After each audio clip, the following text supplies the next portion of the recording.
A mão na bolsa. Comecei a trabalhar aos 16 anos nos subúrbios da minha cidade, que era bem grande. Primeiro, me colocaram para ajudar o chefe na cozinha e a limpar o lugar e outras coisas. 2 meses depois, meu chefe me disse que nos dias de folga do entregador principal, eu faria as entregas. Pouco tempo depois, o entregador pediu demissão. Antes disso, quando ele voltou de uma entrega em uma casa, parecia traumatizado e abalado. Algo havia acontecido com ele. Ele entrou no escritório do meu chefe e eles discutiram por cerca de 15 minutos. Depois, ele saiu e disse boa sorte, garoto, e me contou que havia pedido demissão. Perguntei por quê, mas ele disse apenas que era um trabalho ruim. Ele me deu uns tapinhas nas costas e saiu. Eu sabia que era algo mais do que apenas um trabalho ruim, mas não pensei muito nisso. Foi a última vez que o vi. Nas semanas seguintes, fui o entregador até que encontrassem alguém para fazer as entregas. Cerca de 2 semanas depois, meu chefe me deu o endereço de uma casa no campo. Coloquei o endereço no GPS e dirigi até lá, curtindo o pôr do sol. Eu esperava que a entrega fosse rápida e pudesse ir para casa. Infelizmente, era na parte rural da cidade, onde as casas ficavam a cerca de 400 metros uma da outra. Parei em frente a uma casa de 2 andares e olhei para ela. Senti a sensação mais assustadora quando a observei. O jardim estava cheio de ervas daninhas, árvores mortas e a varanda velha não tinha cadeiras, vasos de flores ou mesas. Parecia abandonada, mas saí do carro e bati na porta. Esperava que meu chefe tivesse me dado o endereço errado ou algo assim para que pudesse sair dali o mais rápido possível. Então, a fechadura começou a tremer e a porta se abriu. Era uma senhora idosa de pelo menos 70 anos, com cabelos brancos, dentes faltando, muito magra e baixinha. Seus olhos me olharam fixamente e isso realmente me assustou. Pensei que, se fosse gentil, as coisas dariam certo.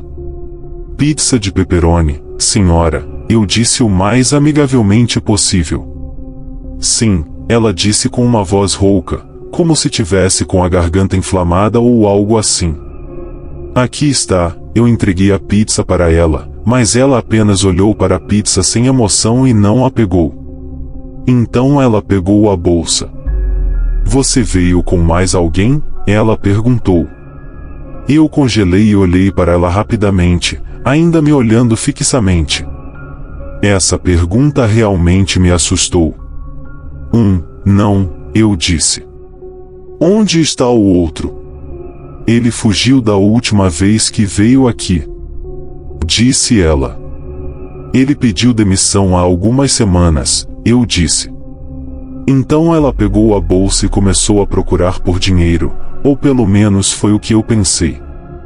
Ela ficou mexendo na bolsa por cerca de 1 minuto, o minuto mais longo da minha vida, e com as mãos na bolsa ela parou e olhou para mim, não com uma expressão de surpresa ou confusão, mas como se estivesse pensando em algo profundamente. Eu pude perceber que ela segurava algo na mão direita dentro da bolsa, mas não conseguia identificar o que era. Comecei a ficar realmente assustado nesse ponto, imaginando se era spray de pimenta, uma faca ou até mesmo uma arma. Eu queria sair dali o mais rápido possível. De repente, vi uma sombra, a silhueta de um homem se aproximando da porta. E então, de repente, ouvi passos esmagando as folhas à minha esquerda, perto do alpendre, e uma voz grave de homem dizendo: "Olá, garoto." Olhei para o lado e vi a cabeça de um homem de meia idade com uma expressão de raiva espiando sobre o alpendre. "Pra mim já chega." Eu pensei. Eu corri para o meu carro, joguei a pizza dentro, liguei o motor e parti. Não olhei para trás enquanto dirigia na escuridão. Tive que mentir e pagar pela pizza do meu próprio bolso, mas valeu a pena. No dia em que pedi demissão, decidi contar ao meu chefe o que havia acontecido naquela noite. Ele também ficou assustado e me perguntou por que não havia contado antes. Ele disse que James tinha dito algo como apenas saiu de lá e não prestou atenção nela. Meu chefe então chamou a polícia para investigar a situação suspeita e me disse que eu poderia ir embora. Cerca de 2 dias depois, ele ligou de volta e disse que a polícia havia registrado a casa como abandonada há mais de 1 ano, e que quando invadiram a casa, encontraram 3 pessoas vivendo lá, 2 homens e a senhora idosa que eu havia encontrado. Eles foram presos e ele não me disse mais nada. Ainda estou traumatizado e não sei o que teria acontecido se eu tivesse esperado mais. Eles poderiam facilmente ter me atacado. Mas graças a Deus, eu pedi demissão e ainda estou vivo. Aqueles olhos. Eu estava fazendo uma entrega à tarde da noite, provavelmente foi a entrega mais longa que já fiz para uma pizzaria onde eu trabalhava. Foi uma viagem de 20 minutos, o que não é incomum para onde eu moro. Além disso, eles pediram 4 pizzas grandes, então pensei que fosse uma festa e que receberia uma gorjeta muito maior. Navegar pelas estradas de terra à noite sempre foi irritante, mas cheguei ao endereço indicado, um prédio antigo e suspeito, literalmente no meio de uma clareira na floresta. Não havia carros estacionados ou luzes acesas. Estacionei o carro e liguei para o meu chefe para confirmar o endereço, mas ele estava de mau humor. Ele disse para eu bater na porta e verificar. Normalmente ele ficaria bravo se eu retornasse com uma pizza, imagine 4. Eu estava nervoso, mas fui até a porta da frente do prédio. Não havia campainha, então bati muito forte. Não ouvi nada e não esperava ouvir nada. Fiquei extremamente decepcionado, não porque ninguém atendeu a porta, mas porque era uma perda de tempo e gasolina. Bati mais uma vez por desespero e comecei a ouvir um tipo de ruído vindo de dentro do prédio. Bati novamente e gritei que era o entregador de pizza. Depois disso houve um silêncio. Fiquei um pouco mais desconfortável agora do que antes, mas antes de virar, notei alguém olhando pela janela. Não conseguia dizer se era um homem ou uma mulher, só pude notar seus olhos abertos mais do que sabia ser possível, olhando fixamente para mim. Isso me perturbou o suficiente para deixar cair as pizzas e correr de volta para o meu carro. O maldito carro não ligava até que eu virei a chave pela 3ª vez.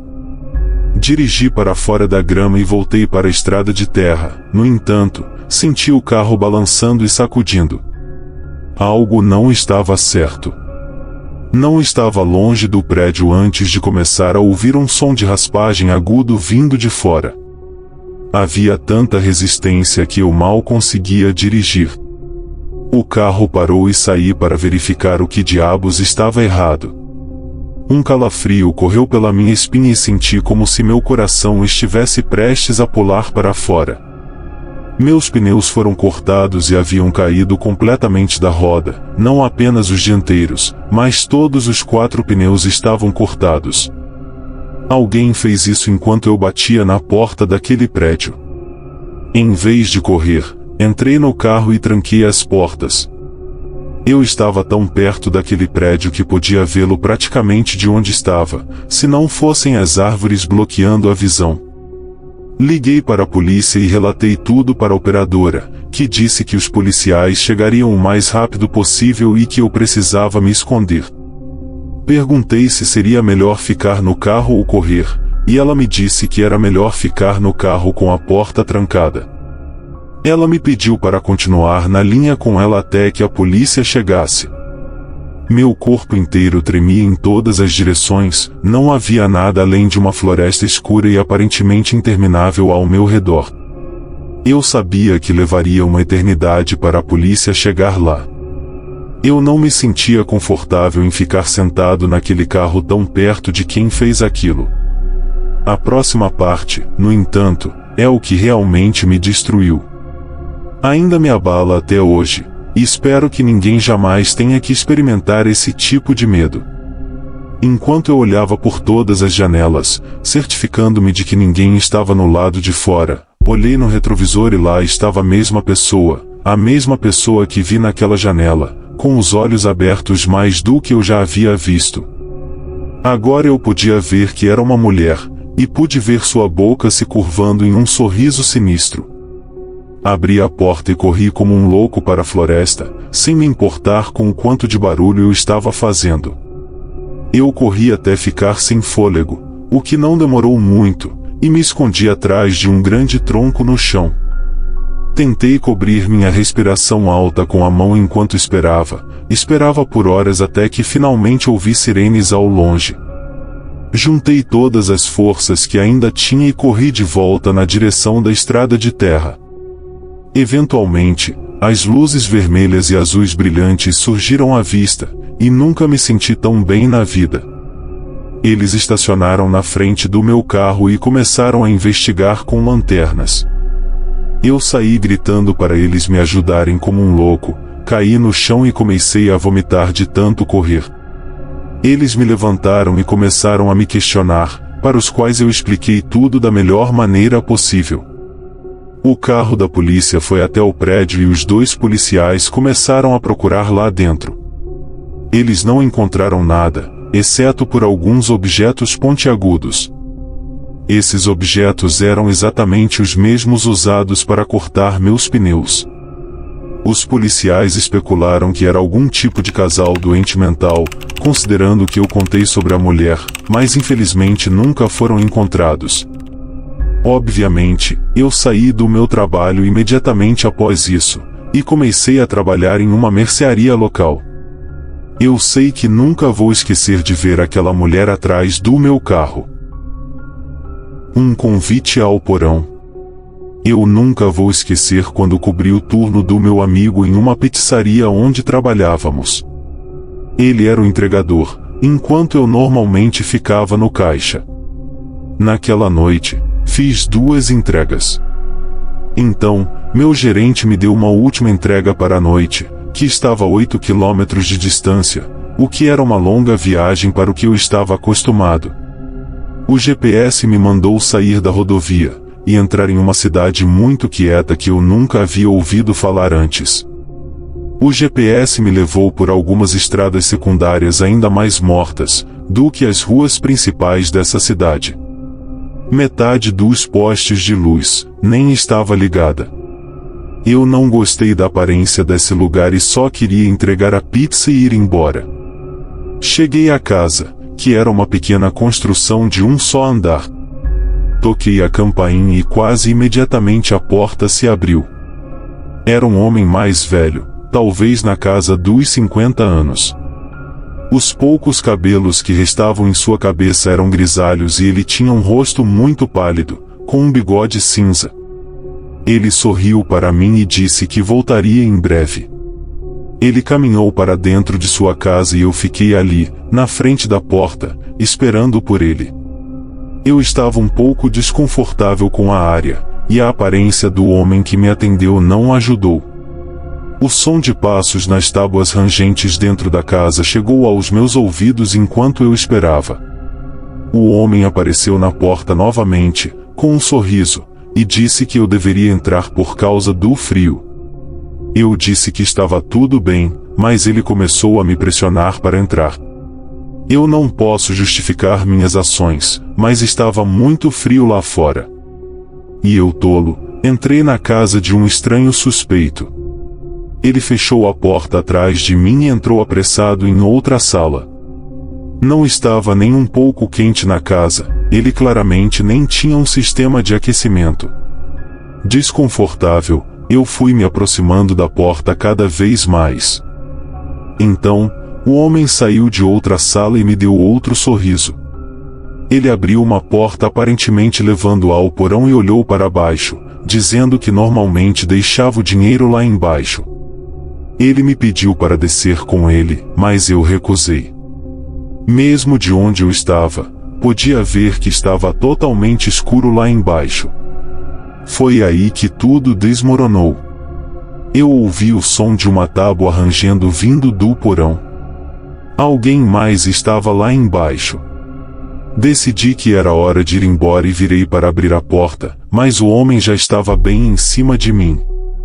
Eu o soquei no rosto e consegui derrubá-lo, mas ouvi alguém subindo as escadas do porão e precisei sair de lá. Corri para fora, entrei no meu carro e parti sem olhar para trás. Contei tudo para meu gerente e ele chamou a polícia, mas não sei o que aconteceu depois disso. Ele me deu alguns dias de folga. Desde então, aprendi muito com essa experiência e percebi que nunca se deve entrar na casa de um estranho. Foi uma experiência assustadora e perturbadora que nunca esquecerei. Foi um erro meu ter entrado na casa de um homem estranho e suspeito, e ter ignorado meus instintos de que algo não estava certo. Ainda me pergunto o que poderia ter acontecido se eu não tivesse reagido a tempo. A partir desse incidente, nunca mais assumi o turno de entrega de meu amigo na pizzaria novamente. Eu também comecei a ser mais cuidadoso em minhas entregas, verificando se o endereço era legítimo e se a área era segura antes de fazer a entrega. É uma lição que carrego comigo desde então.